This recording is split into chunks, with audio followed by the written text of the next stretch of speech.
Good morning. My name is Jeremy Ron, and I am the Incident Management Team 2 Public Information Officer, assigned to the LNU Lightning Complex. We will give you a brief update of the current situation for California.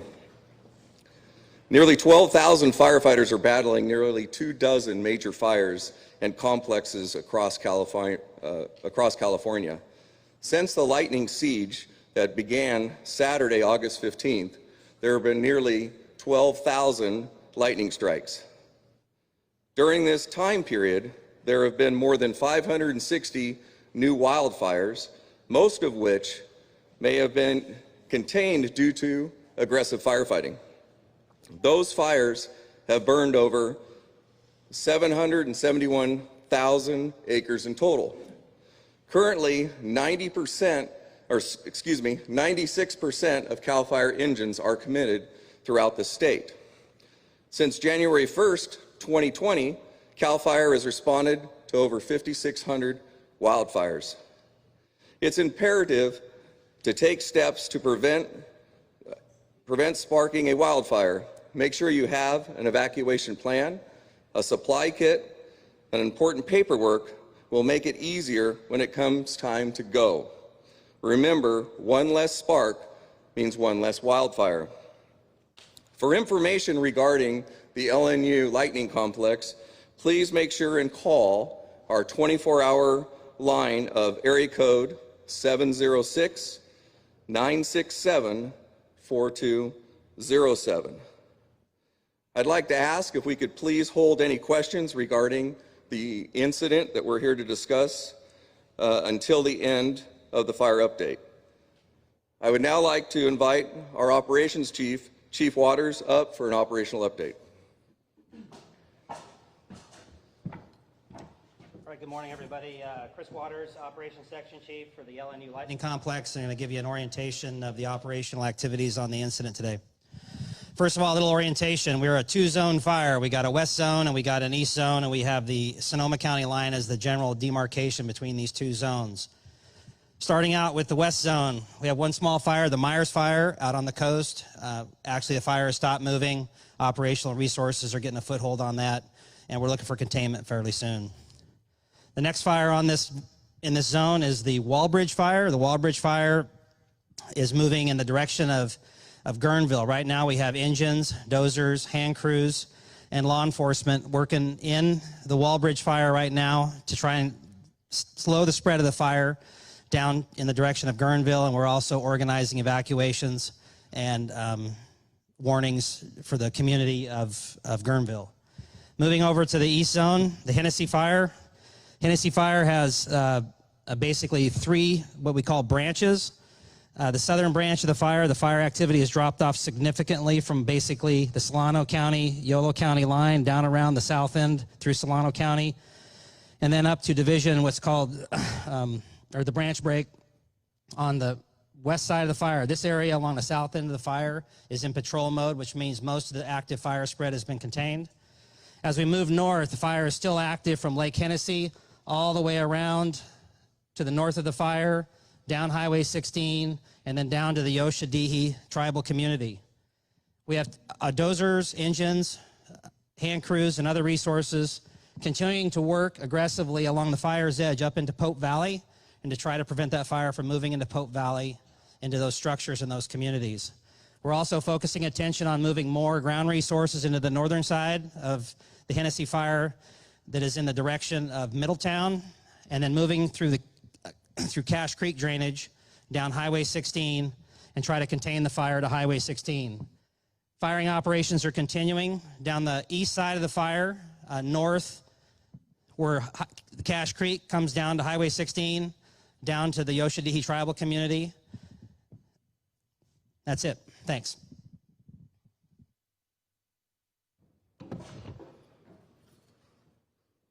Thank you, Chief. I'd now like to bring up our law enforcement partners for a quick update. Napa County Sheriff John Robertson, as well as Sonoma County Sheriff Mark Essex. Thanks. Good morning. My name is Mark Essick. I'm the Sheriff of Sonoma County. With me today is Sheriff John Robertson from Napa County. I'm also here on behalf of the sheriffs from Lake County, Solano County, and Yolo County, and our CHP partners in the area. Here to give you a brief update on evacuations. We continue to work with our partners side by side, and that is CAL FIRE and other public safety agencies here working this incident. We are issuing evacuation orders and notices as appropriate through our partnership with CAL FIRE. Our job is to get the public out of harm's way. We want you to leave when you've been ordered to evacuate. Evacuation zones are dangerous. They contain many hazards for the public, and that's why we're asking you to leave those areas. Additionally, evacuation zones have active firefighting efforts going on, and you remaining in those areas could hamper firefighting efforts. So please, if you've been evacuated, stay out of that area. You will hear the high-low sirens as one of the ways that we notify you of evacuations. In addition to alerts that you may see on your phone or media alerts that you may receive, when deputies or peace officers are in your actual neighborhood trying to evacuate people, you will hear the high-low siren. And when you hear that siren, high-low means it's time to go. Peace officers in this area are currently being supplemented through our partners in law enforcement throughout the Bay Area and the region. We have asked for and received mutual aid. We have ample number of peace officers in the area to conduct the evacuations, to direct people to safety, and to patrol those evacuated areas to maintain safety and ensure that there is no theft or looting in those areas. We encourage you to continue to follow all of our agencies on social media, look for news updates, and please heed the warnings as they come out. We understand this is a stressful and scary time for many people. Your law enforcement partners are here for you to answer questions and direct you to safety. If you see a peace officer in your neighborhood, please do not hesitate to contact them, ask them for direction. They are there to help you. Thank you.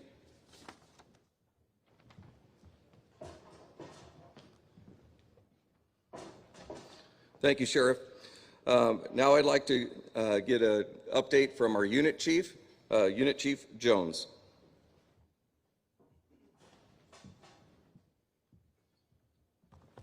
Good morning, and thank you for joining us. Since August 15th, as it was reported, we've burned 771,000 acres. That's greater than the state of Rhode Island. This incident alone is over 229,000 acres reported this morning. First responders have been stretched thin everywhere throughout the state, but they continue to work hard and they're getting little rest. We're trying to switch that by incoming resources are trickling in, and that's going to help this. The briefing today gave you some progress and some growth, but there's also, we're not out of the woods. There's still some areas threatened, some communities threatened, some people's homes are threatened. Our partners spoke of evacs and plans to be prepared. Please be prepared to leave your home when asked to do so. You shouldn't wait to be told. You should have a plan right now. Pay attention to alert and warning systems that you have in your county, in your area.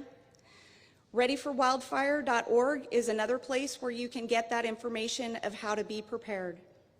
Please pay attention to your surroundings. Be alert, know your area, know how to get out. I know our communities and our first responders that are fighting these fires are tired, but they're doing it.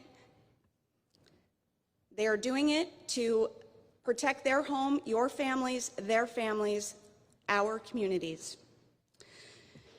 I appreciate all the work of the cooperators. It's not just the folks on the front line, the first responders, those folks coming in from out of state, out of the area. It's everyone that's supporting the folks out in the field. Logistically, to take care of those folks, to feed them, to make sure that they're getting the right information, a proper briefing so that we all are on the same communication channel, it takes a lot of work.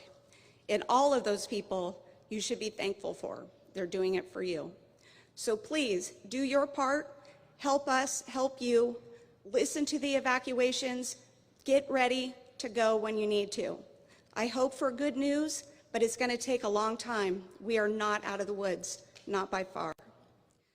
I want to thank you for your patience because as the smoke clears, you're going to want to get back in your homes. The size of this fire is huge, and for those of you that have lived in Sonoma, Lake, Napa, Yolo, Colusa, and Solano counties, you know that this area is very impacted by fire on a yearly basis.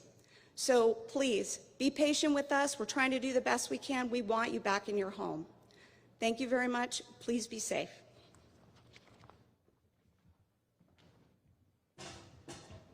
Thank you, Chief. Now I'd like to bring up our incident commander, Chief Kavanaugh.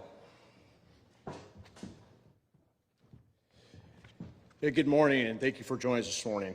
As I've talked the last couple of days at these briefings, it's important to get this information out to you, and I appreciate everybody listening and having questions if you do too. But it's important for us to be able to speak with all the agencies that are involved on this large incident we have.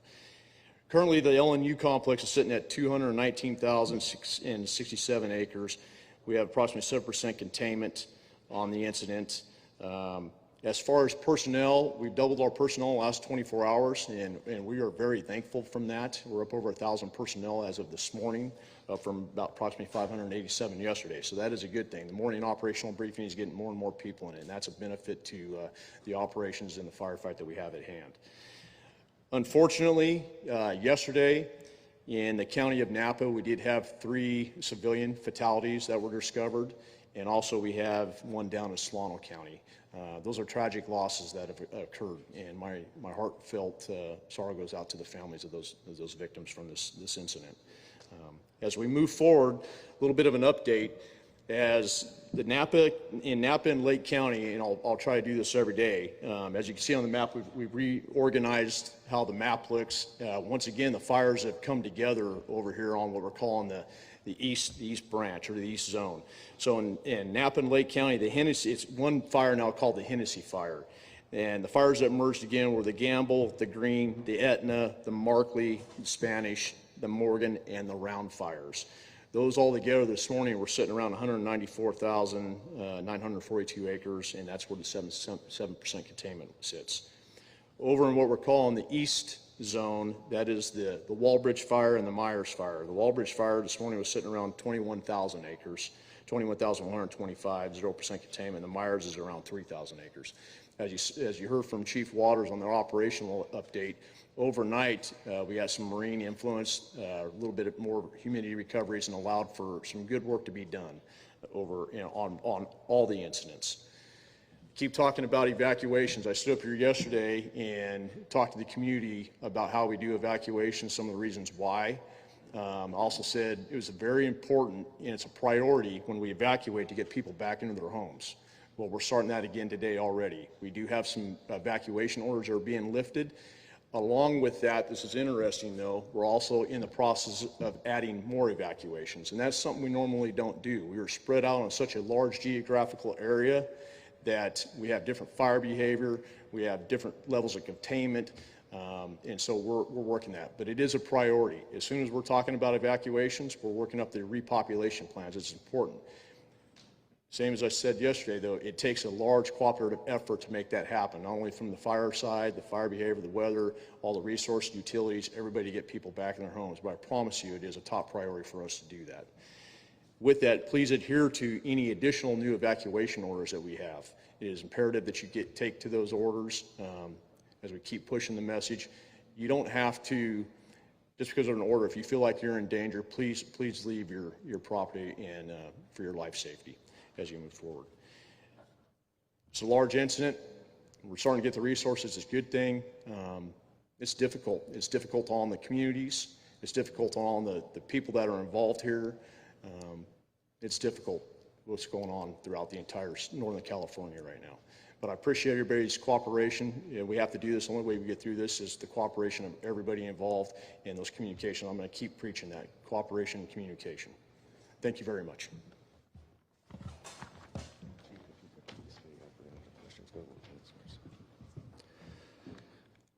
Thank you, Chief.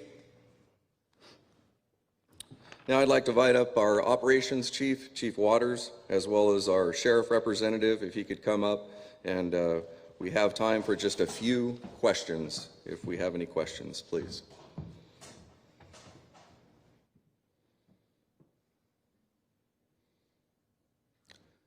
Okay, seeing no questions, we appreciate that. At this time, I'd like to invite up Officer Lopez for a brief message to our Spanish-speaking viewers.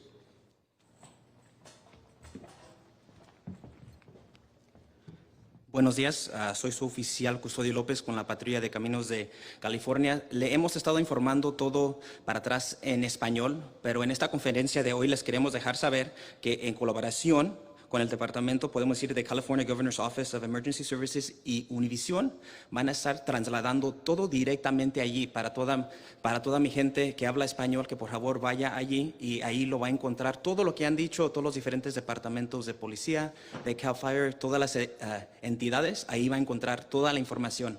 Si hay otras entidades que no pueden llegar allí, vamos a estar aquí disponible, aquí afuera, so si tienen preguntas lo podemos hacer en español. Muchísimas gracias.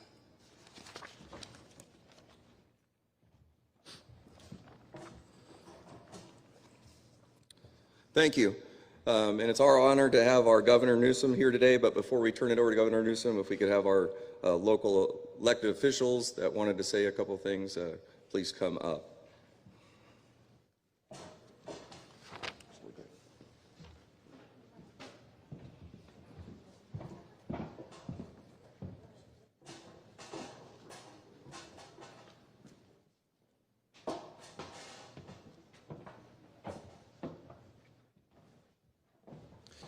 I'm Congressman Mike Thompson, and I represent the area that's been impacted by the fire. I want to thank all of the fire and law enforcement personnel for the great work that they're doing. It's very much appreciated.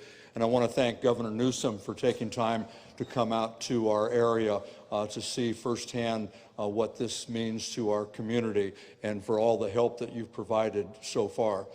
From Congress, please know that we've already the federal government has already provided the fire mitigation grants to the state and local governments. I have legislation that is ready to be dropped if it is declared a natural disaster to move the share of costs down to the locals from 25 to 10%. And Governor Newsom, I'll be happy to tell you that we have a letter going out today with 30 signatures, bipartisan signatures, supporting your request for individual and public assistance. So the federal government is here to do everything that we possibly can. Again, thank you to everyone for the great job that you're doing. And let me just reiterate what's already been said. Please cooperate with law enforcement, with fire officials. If they tell you to leave, leave. This is a very serious situation. We need everybody working on this together. And it's my pleasure to introduce Senator Bill Dodd. Thank you very much, Congressman. Not a lot to add. I really want to thank the governor for being here today. OES, California Highway Patrol, our sheriff's departments, all the first responders, CAL FIRE, just look at with so many different fires going on throughout the state of California. We understand what's going on here, but we appreciate the support. And, like the congressman said, we all need to cooperate, and we appreciate all the local entities, our county supervisors, and local governments with their help. With that, I'd like to introduce Assemblymember Aguirre Curry. Good morning. My heart is full by looking at all of you that are here that are protecting my constituents in this district. Every single one of my counties is on fire. I'm really sad about that, but I know that you all are doing a wonderful job. These are tough times, and for the past 5 years, we have experienced this year after year. And I wish there was a real simple way to get around this, but it's not. I want to thank the governor for coming today. Thank you very much for acknowledging all the hard work of all of our first responders that are here today. I want to thank Mark Ghilarducci because it seems like we've become quite good friends after the past few years. All of you that are here, Tom Porter, the rest. But again, listen to what we're saying is that evacuate. Don't stick around. I mean, it breaks my heart that we've lost 4 lives. I almost thought I lost one of my best friends. Couldn't find her for 12 hours, and we found her. She's fine, and luckily her home's fine. But I have a half a dozen really good friends that don't have a home right now. And getting back on their feet are going to be tough. And so we will have to all stay together again, helping people. It takes a long time. So With that, I want to thank all of you that are here today. We have a lot of work to do, but we can do it, right? We've done it before, we're going to do it, and we got to keep positive. So thank you so much, and I'd like to introduce my good friend, Assemblymember Jim Wood. Thank you very much to everyone who's here. I think everybody's heard the same message. Please heed law enforcement warnings. Just another warning that just an evacuation warning went out, not a warning, but a mandatory evacuation for the communities of Forestville and the Lake Sonoma area. Please heed that. These fires in Sonoma County, I represent the west zone here of the LNU complex. These fires are burning in areas that have not burned in decades. The fuel load is extremely high, the conditions are very dry, and the winds will continue to pick up throughout the day. We've seen this over and over and over again. If you think you're in danger, or even if don't think you're in danger and you see a lot of smoke, you might want to consider moving to a safer place. I want to thank CAL FIRE and everybody who's been working on the lines. Many of these firefighters have been on the lines for 72 hours. And everybody's running on fumes and everybody's a little ragged. And so if there's a shortage of patience out there, please understand that these folks are working, all our first responders are working to the ragged edge of everything they have, and I can't thank them enough. Thank you.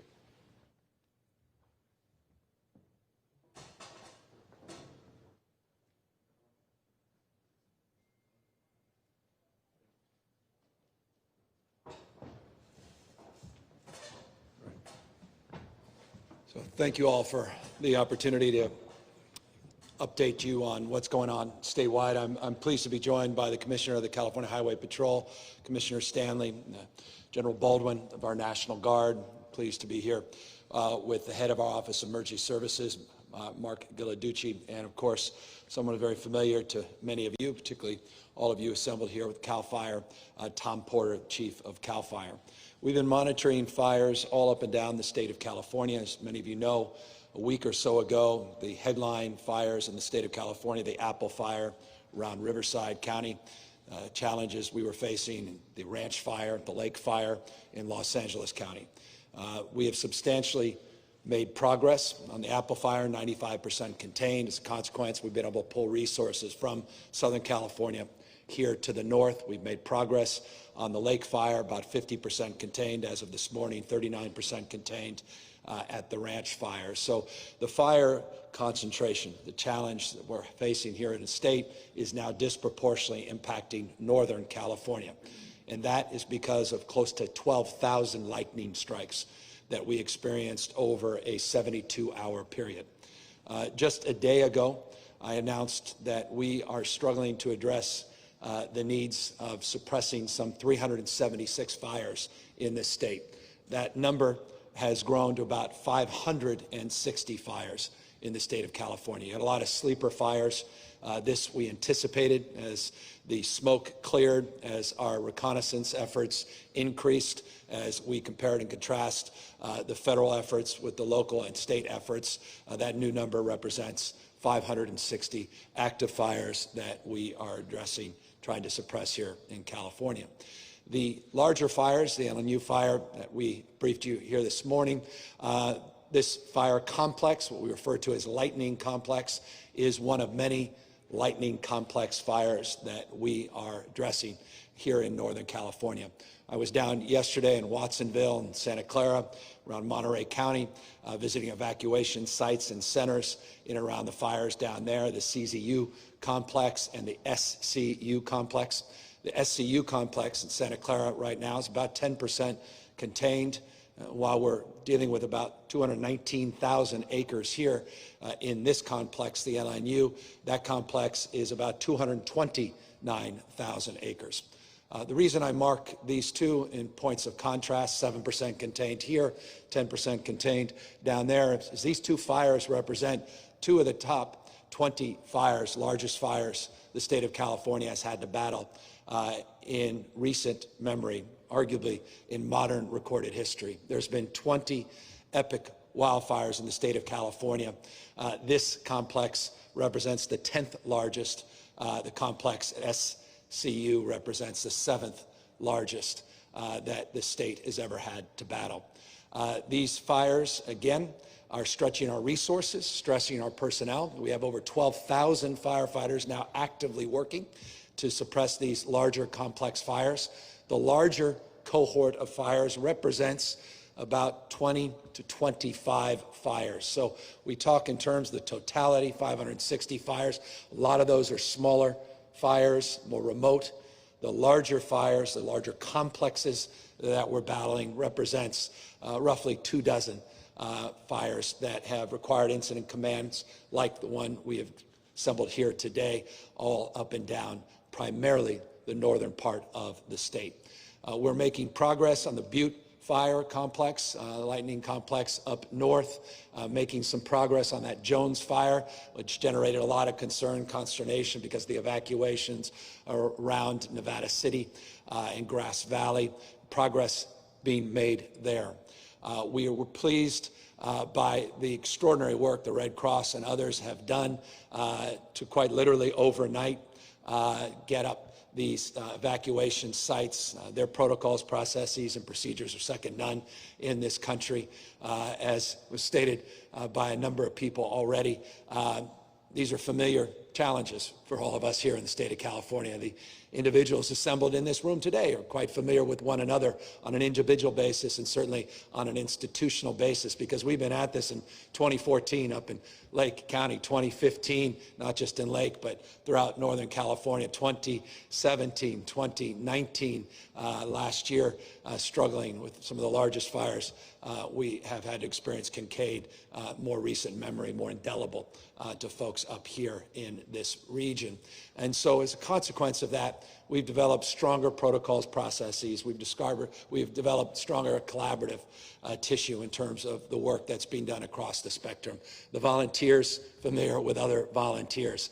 And I just want to express deep gratitude, not only, and I will in a moment substantively, to all our frontline firefighters, but to all the volunteers that assembled to help seniors at 1 a.m. Down there in Vacaville that had to evacuate a senior facility and accommodate their needs at 1 in the morning, particularly in this COVID environment where we're cohorting individuals, we're testing individuals, we're making sure people are healthy when they're in the evacuation site. I want to thank all of those extraordinary volunteers down at Santa Clara at the fairgrounds that had to evacuate a site with dozens and dozens of people with intellectual disabilities that needed all the imaginable support that came out in historic numbers to help support those individuals and continue to support livestock, horses and pets of every imaginable size and degree, again, trying to address this unprecedented moment in our state's history. These lightning strikes came exact week that we were experiencing some of the hottest temperatures ever recorded in human history. 130-degree temperatures in the southern part of the state of California.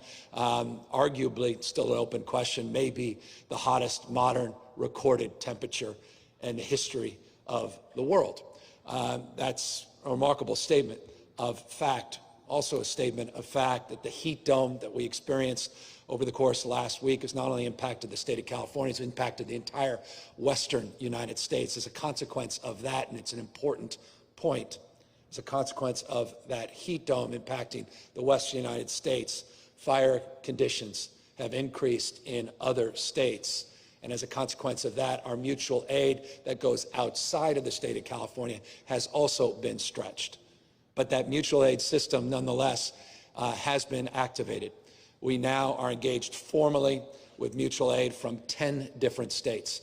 We've been on the phone with governors all throughout the United States, not just the western states, trying to reach out as far as the East Coast to see if we can get resources here into the state of California, address the stress that we placed on the 12,000 plus firefighters that are on the lines as we speak, trying to suppress these wildfires all up and down the state of California. Let me, because it's important to do, let me thank again Governor Ducey of Arizona for the 10 engines they sent. Let me thank Governor Brown of Oregon for sending 25 engines. Let me thank Governor Inslee of Washington State and just sending down some surveillance equipment, including RC-26 surveillance fixed-wing plane, and providing us some technical assistance in terms of analytics, not just engines. Let me thank Governor Abbott of Texas for his support, and Governor Sisolak as well. Again, those states are also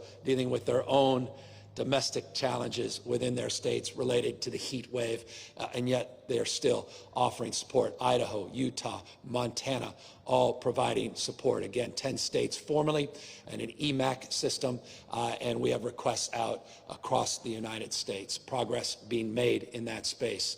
We've also reached out across the border into Canada for resources and support. And many of you up here recall, I think it was 2017, the support that we were provided and the support we provided in turn of some of the best wildfire firefighters in the world from Australia. We also have requests out for that talent as well. So I just want to express gratitude for that broader mutual aid system, this EMAC system that's in place, the mutual aid that exists and persists at the local level, the regional level, and the state level, to our county sheriffs that have done an extraordinary job, the California Highway Patrol that's helping with logistics on a regional basis. Let me thank all of our incredible firefighters. I was down there in Santa Clara yesterday meeting with some San Jose firefighters that looked completely wiped, saying we need more support. They were simply overwhelmed by what they saw. They said, we're just coming here at a quick stop. They were getting some gas and getting some drinks, and they said, we're just going to a hotel down the block. We're taking a shower, and we're told we have to get right back on the line. And so all of those folks, the 1,059 frontline heroes that are on the line up here in this LNU complex, thank you. Thank you for putting your lives on the line, and also thank you, and it's not lost on any of us, thank you for also doing this and compartmentalizing the lives of your loved ones that are also on the line. This is your community. This is your home. And we know of one firefighter that lost his home. We know of others that have lost their second home in fires over the course of the last number of weeks, yet they're still out on the line trying to protect your home. When we talk about heroes, that's what we're talking about. We're talking about the bravery of men and women that are putting themselves not first, putting you first, and putting your lives as their priority. And that's the spirit that defines the best of this state and the best of those personnel in uniform that deserve, as always, our gratitude. At this moment, we continue to be vigilant in terms of our efforts, including some of our air support. We've been able to contract through an emergency declaration with private contractors for air support, as well as secure more federal support. I want to thank the Trump administration. I want to thank Bob Fenton in particular, who is here, who is the Western Regional Coordinator for FEMA. There is no greater partner in the Western United States than Bob Fenton, and the incredible work that he's done in partnership with our federal partners at FEMA. We cannot say enough about their support. Bob and his team, with the support of Congressman Thompson and others, have secured us 5 FMAGs. Again, that's the assistant grants related to fires. The President of the United States has to sign off on, and we thank him for that support as well. We've always said this, no politics in this space. We'll defend ourselves, we'll defend our values, and we'll defend the facts. But at the same time, we are very grateful that in this moment of crisis, we also have to defend the American people. And right now, we have 40 million Americans that live in the great state of California. There's not one of them that wears red versus blue. At this point, we're here to save lives, because everybody deserves to be protected. Everybody in this crisis deserves to be respected. And as a consequence, we'll extend that same sense of collaboration and spirit to our federal partners. And so I'm grateful. And that's why we call balls and strikes. We're grateful for the support we've received so far. We have a federal request in that Congressman Thompson was referring to. I want to thank Senator Feinstein, Senator Harris, who just called me a moment ago, checking in on these efforts, and also marked her support of the broader effort, as Congressman said, a bipartisan request to get a major disaster declaration here in the state of California that has two purposes, fiscal and logistical. It helps individuals, but it also helps with accessing resources and allows us to be more resourceful from a flexibility perspective in terms of our mindset. It's not just about money. Again, it's about providing the flexibility that's needed to meet this moment. And while the hots are getting a little less hotter this week, we are looking at weather conditions over the course of the next number of days where you can have some monsoon-type weather conditions that led to some of those dry lightning strikes. That will certainly stretch our resources and challenge us. And we have that in our mindset and in our anticipation in terms of, or at least our framework of our emergency planning, anticipating some of those scenarios. And that's why we have 100% of our assets, the Office of Emergency Services, already deployed. We actually pulled off equipment that we were selling. We dusted that off, and we now are utilizing that equipment. We're at 96% of all of our local mutual aid already being actualized and deployed. The 4% is there in strategic ways to prepare for other instances and instances where we can provide some strike teams and be aggressive in terms of suppression. But we're putting everything we have onto this. And I want to just close by also making one additional point, and that is that everything includes more than ever. Last year, because of the support of Assemblyman Wood, Assemblyman Aguilar-Curry, Senator Bill Dodd, they were insistent on making sure this state was more prepared for this wildfire season, not waiting to react to it, but they demanded we do more in the budget despite an historic budget shortfall related to this pandemic. Despite balancing a $54.3 billion budget shortfall, we increased by $85.6 million, more not just seasonal, but full-time support for our CAL FIRE men and women by providing more staffing, more personnel. Because of their insistence and their leadership, they felt even outside of the budget that wasn't enough, and we were able to take, pursuant to our emergency capacity, an additional $72 million and did a supplemental emergency appropriation just a few months ago that allowed for us to hire an additional 858 seasonal CAL FIRE personnel. 830 were hired in the last few weeks, just in time. So we have more people, but it's not enough. We have more air support, but it's still not enough.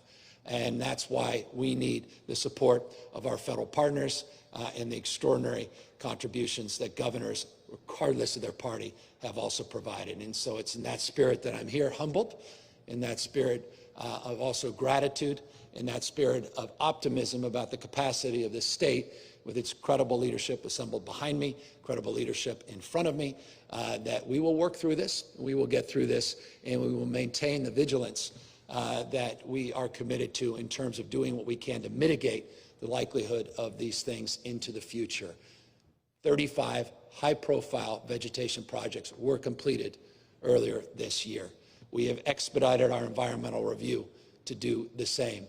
We have an historic partnership, and I say this with respect, that the Trump administration, to his credit, and I'm not sure staff made the president aware of the partnership we just formed with the U.S. Forest Service to increase our vegetation management, a new partnership, an MOU we formed just last week. So the federal government is doing more now on forest management and fire breaks, not just the state doing that on federal forest property. And so new partnerships, new strategies, being proactive, not just reactive, meeting this moment and providing kind of assurance that in a time of deep uncertainty, we have real leadership that is working 24/7 to try to keep you safe and to get us through this very difficult time. Last word, point of personal privilege. We referenced 4 deaths in the state of California, 4 just related to this lightning complex here. the LNU complex. We also had a 5th death in the state of California, and that was a pilot, a helicopter pilot. Talk about a heroic mission out there, even in smoky conditions, which are very dangerous in terms of fire suppression and air support, was out there nonetheless near Fresno and suffered the consequence of an accident in that helicopter and lost his life. And so, as was stated by someone in Agua Curry, our hearts go out to all 5 individuals and their families, and we are not naive by any stretch how deadly this moment is and why it is essential, as the message has been amply referenced over and over. I'll extend it one more time, that you heed the emergency notices and the evacuation orders, you take them seriously. 119,000 people so far have, because 771,000 acres has already been burned in the state of California, the equivalent to the size of the state of Rhode Island. We simply haven't seen anything like this in many, many years. Please take seriously those emergency evacuation orders. With that, I don't know, I belabored my time, and forgive me for extending it, but if any of you have any additional comments, you're just being generous. They're being kind. Actually, kind to all of you, because we're sensitive about your time, and we need you all to get back to work. So with that, they can answer every question. Any question? Thank you, Governor. I'm Laurel Rosenhall with Cal Matters, and I'm fielding questions from the press corps today.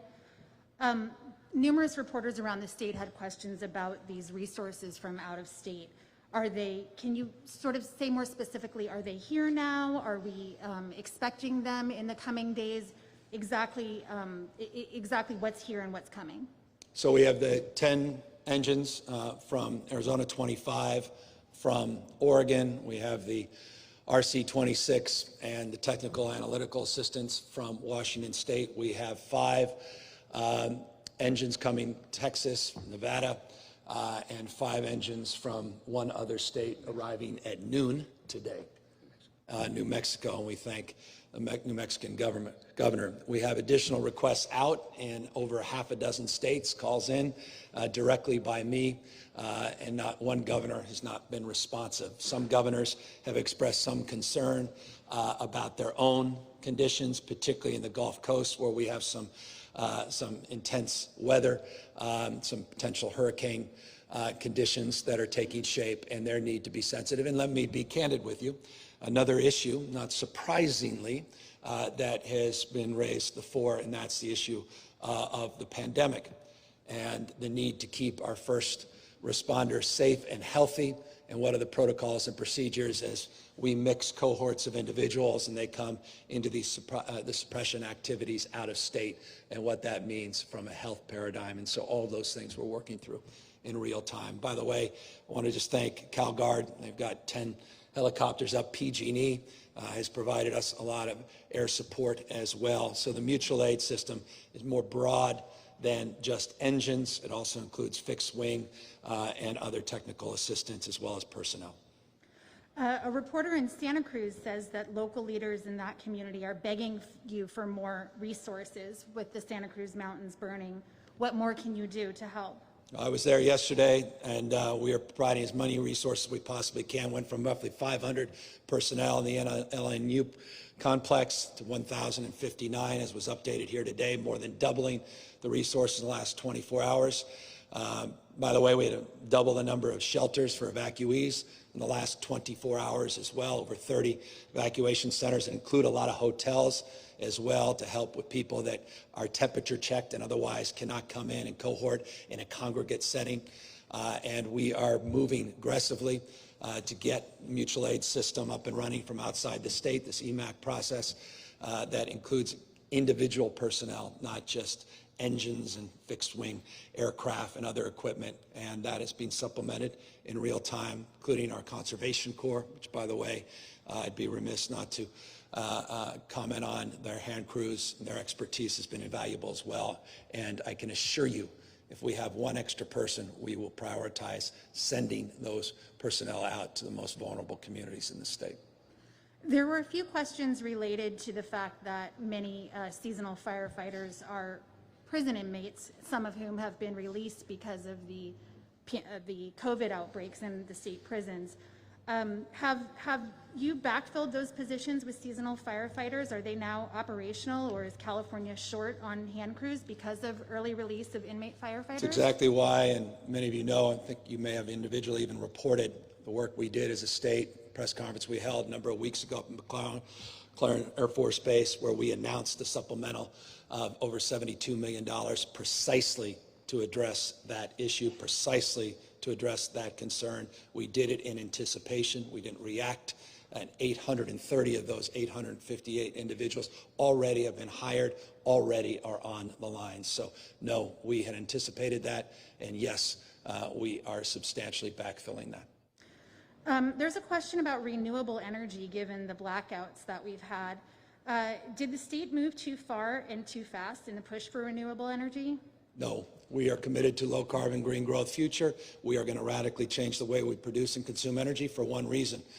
We believe in climate change and we believe in science. The last thing we need to do is double down on a future that actually created the conditions that we are trying to address here today.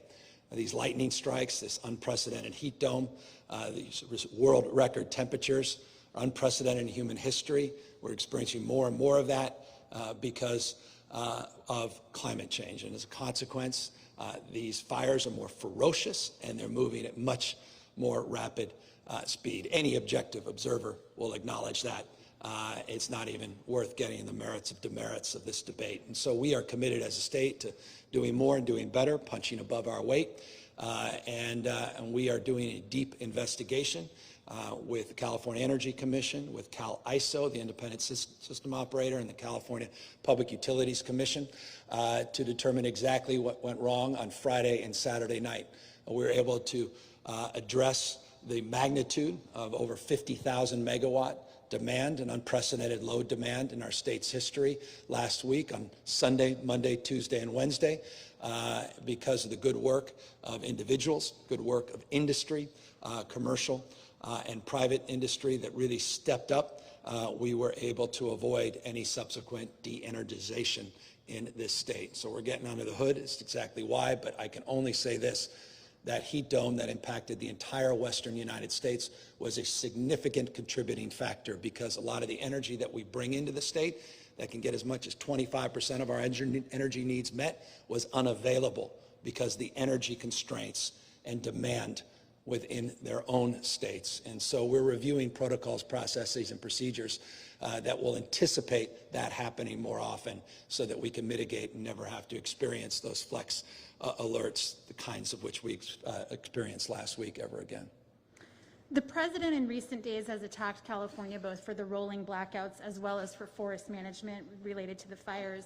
You pushed back against that last night in your address at the DNC, but I'm just wondering if you anticipate that President Trump will continue attacking California during this election season, and how will you navigate the need to work with the federal government to help the state while also campaigning against Trump's reelection? Always have. I call balls and strikes, develop good personal relationships. We've maintained a strong personal relationship with the vice president.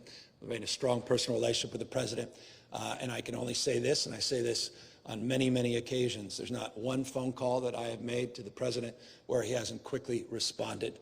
And almost in every instance, he's responded favorably in terms of addressing the needs, the emergency needs of the state through COVID and over the course of the last at least year and a half that I've been governor as it relates to these wildfires. He may make statements publicly, but the working relationship privately has been a very effective one.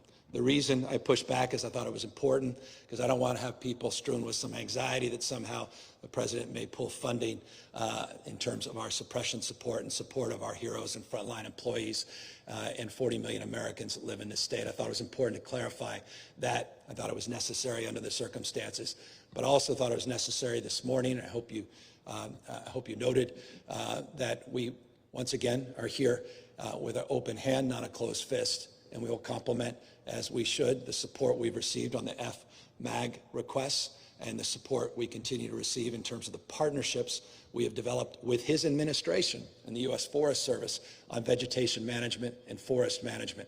And I say this, and I mean this sincerely, I'm not convinced that the president was aware of that new memorandum of understanding that his administration signed with the state of California to collectively invest an unprecedented amount of resources to address the concern that he highlighted. Had he been aware of that, I'm not sure that he would have made that statement, and I certainly respect that the president has a lot on his plate.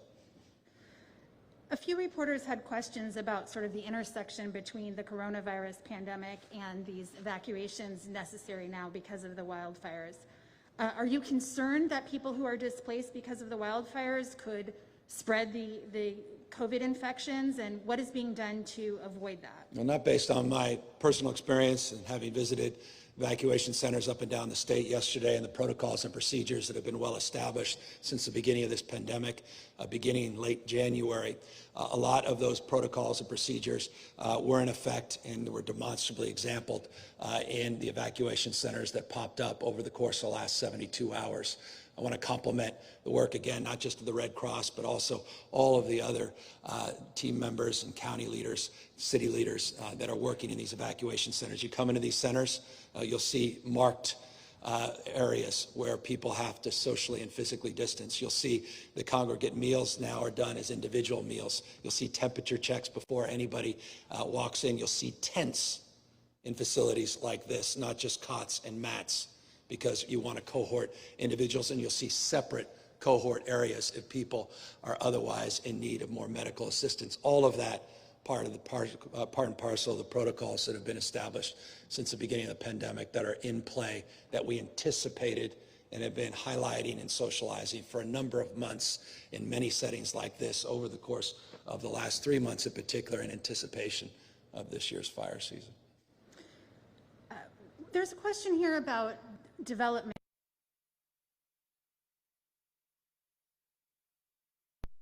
Consider statewide zoning regulations, either that prohibit development in severe fire risk areas? Well, localism's determinative, and we've not only considered it, we've put out a number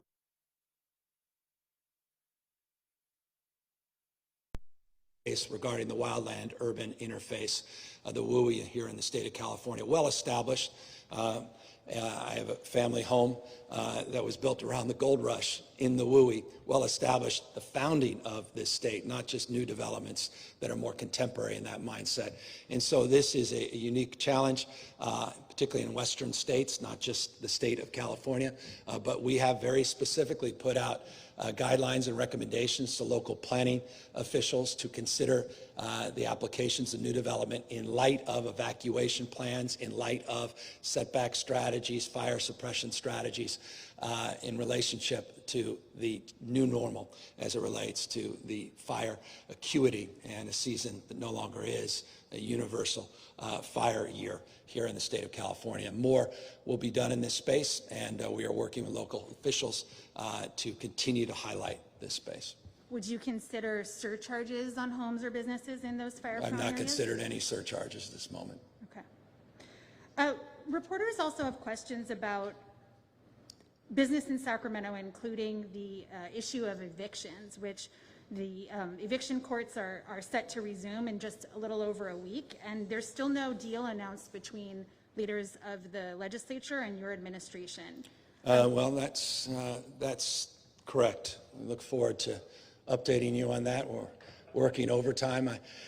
Every day I'm asked this question. Every day I make the same point, and forgive me for all of you having to make it, many of you again.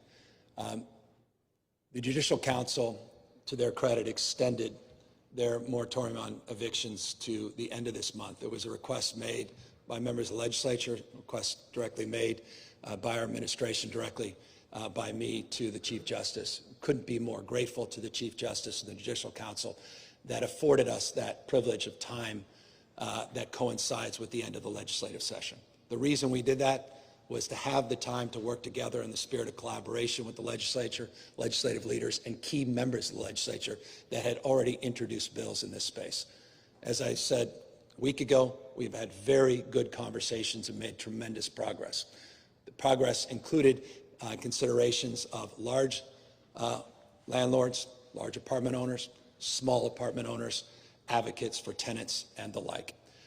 We have term sheets, we have framework of drafts for amendments, for legislation, and we continue to make progress in this space.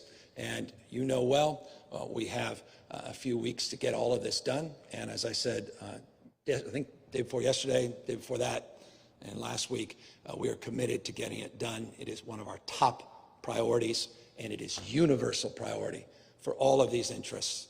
Everybody recognizes we need to deliver, and I'm confident we will.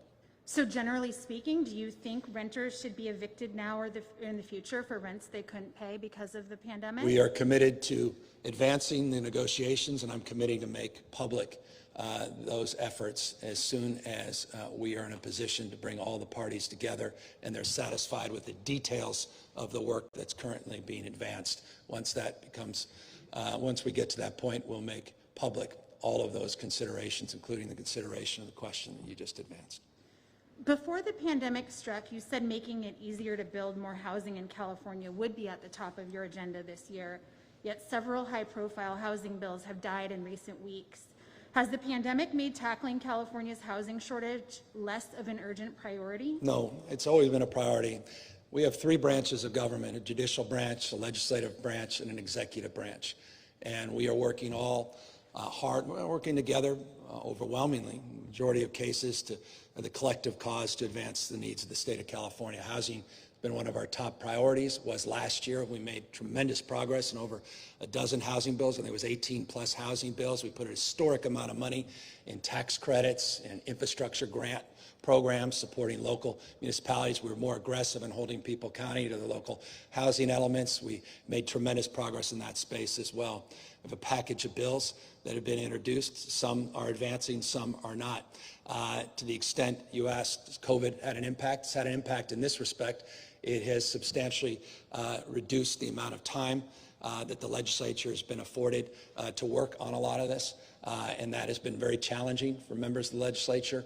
And as a consequence, a lot of those bills and the whole bill package across the spectrum of issues, not just housing, has been impacted. So the answer is yes in that respect, but no in this respect. We are committed to the cause of fast-tracking the development of housing in the state of California and holding government accountable to meeting their goals and the collective expectation in this state to reduce housing costs. And to the extent a few bills are running short, that's this legislative season, and we look forward to continue that hard work for many, many years to come.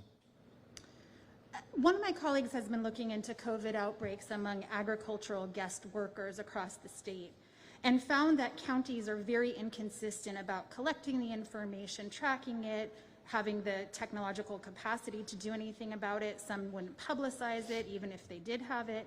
And others were giving the information. So the question is, what should statewide standards be in terms of when employer-based outbreaks are publicized? Well, there's a bill in the legislature to tackle just that. We're working with legislative leaders to tackle just that. We'll be making an announcement in that space on that issue very, very shortly. And similar questions have been raised about outbreaks at schools whenever they can reopen. Is there a standard on when we will know about outbreaks at schools, or will schools have the ability to keep them private? Well, I expect transparency, full transparency. We put out guidelines, covid19.ca.gov, covid19.ca.gov. I encourage anyone watching that is interested in looking at the guidelines we put out and for public education to go on that site. You'll look at the protocols, processes that we have put forth and expectations we've set forth for over 1,000 districts in this state as it relates to monitoring, as it relates to opening, and as it relates to the prospect of an outbreak and the prospect of closing a school. We talked about the partnerships with contact tracers and local health officers working with the school districts in this space. We talked about our expectations on testing and cohorting staff, as well as cohorting our students, expectations on mask wearing, as well as physical distancing, the differentiation between elementary schools and cohorts of older kids. All of that available, and all of that sets forth the tone and expectation that we have and the transparency that we think is foundational in this effort to get our kids back in school, which is our default position, but safety is our foundational principle. The last question comes from a reporter in Orange County who says, Orange County is getting closer to moving off the watch list, but there are questions over which data is guiding that decision. Is it state data or county level data?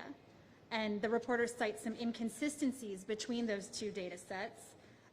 How are state officials going to handle this, and will it affect Orange County potentially coming off the watch list tomorrow? We handle it the way we've always handled it. We work with local health officials. We reconcile any of the discrepancies. We've done that consistently since the beginning of this pandemic. We did that, for example, very recently in contemporary sense in San Diego County. We're continuing to work very collaboratively with local health officers in Orange County, and we look forward to making an announcement updating that monitoring list. Let me just briefly, and everybody, you should all get out of here because this is way off topic for the 50 people that are behind this camera, and I feel for you.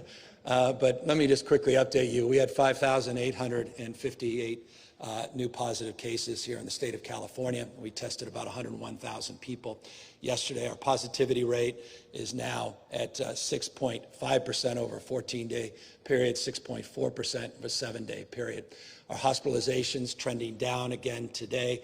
We are announcing a 2.4% decline in hospitalizations, 1.5% decline in ICU admissions. So continuing to see good progress. I announced Placer County and San Diego counties are off the monitoring list in my press conference 48 hours ago. I look forward to announcing in our next press conference the update on where San Francisco County is, and we're very hopeful to see the progress they're making in Orange County, and hopefully Orange County will also be added to that list. With that, thank you all for working through all of that, and God bless, and more importantly, stay safe and take seriously these evacuation orders. And thank you again to the incredible leadership of each and every firefighter in the state of California. Thank you.